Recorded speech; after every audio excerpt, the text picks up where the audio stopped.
Now, many television viewers will know Jonathan Meades from the distinctive documentaries he's made over the years in which he discusses architecture, buildings, towns, cities and other places which excite his interest. He's addressed these issues in a variety of publications. He's now published collections of his essays, articles, even film scripts in a single volume, Museum Without Walls, which is the title.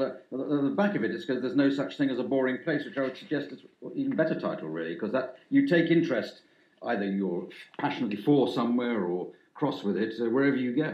Passionately indifferent often, Mm. but not bored. No, I find going to cities I don't know and just ambling, or what I used to do in London, which when I first lived in London in my late teens, I'd buy these things called Red Rovers and get on buses going to places I'd never heard of, didn't know where they were, would transfer. And so one was exploring a labyrinth which one didn't have a map for, and it became a lifelong habit, and I suppose I've made a kind of living out of it. Well, on the sort of cover of the book, you're compared favourably, largely, with Jonathan Swift, Rabelais, Chaucer. But there's another quote about you that you've included: louche, sinister, and possibly certifiable.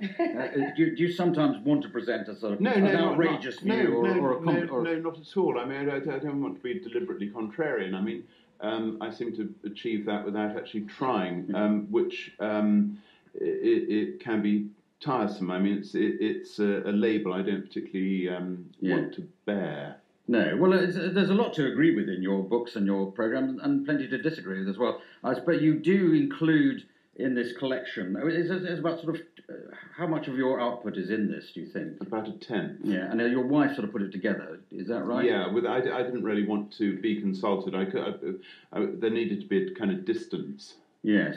You know, I understand that, but she has included your remarks about the Olympics, written a few years ago, saying they were pointless and largely predicting that it was a waste of that lovely wasteland around Stratford to build all these new stadiums. But that's not a common view at the moment, is it? I don't care if it's a common view or not. The Olympics could have been staged in extant stadia. I think it's a great pity to ruin the Lee Valley with a load of architectural bling, which one doesn't know what's going to happen to it. I mean, this business of legacy is very dubious. Yeah. I think. But there's almost sort of poignancy of sadness. You obviously like areas of the world, or areas of England largely, which are sheds or run-down bits, a creek running through an old factory that's falling into ruin. You like that? I do, yeah. Almost more than you like vast edifices.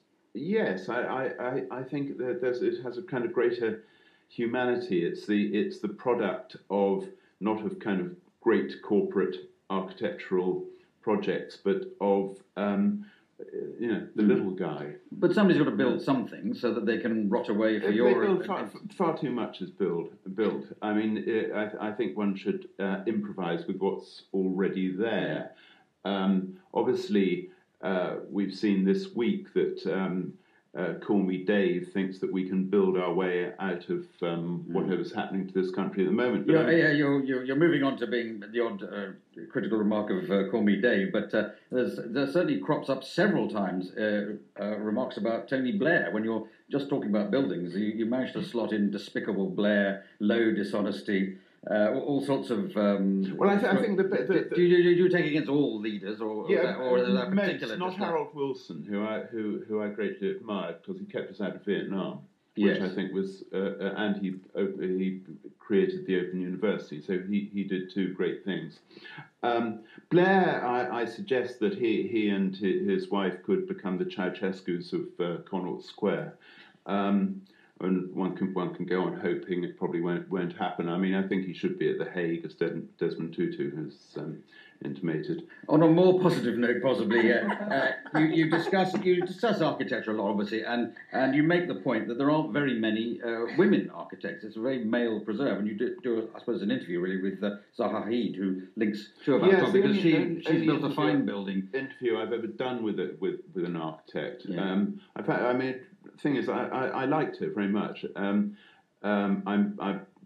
less convinced by some of her buildings. Do you like the Aquatic Centre, though? Well, I mean, the Aquatic Centre, no, I don't particularly like it, not least because it's dysfunctional, and part of it's lost when you're very, very high up. And so there is an extent to which the building kind of doesn't fulfil its purpose. Is that a general problem with grand architectural schemes? They often don't fulfil the simple purpose that they're built for. Yeah, they don't. I mean, they're if you like, they're lumps, mega lumps of sculpture. But your point was, or one of your points maybe, is that they're sort of tributes to male vanity. They seem to attract maleness. Seems to consist in building great big towers. There's a terrible machismo about these people who basically are self-copyists. They with very few exceptions. Richard Rogers is one of the big-time architects. They all have their own signature, and they impose this signature on cities around the world.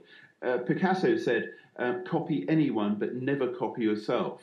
But none of these people seem to have heard that bit of counsel, which I think is very good. The other aspect of you spend quite a lot of time in the nature of looking at building in churches and cathedrals. You're quite firmly atheist. How do you react? How do you relate to a grand cathedral built over several centuries ago? It depends which cathedral, but I mean,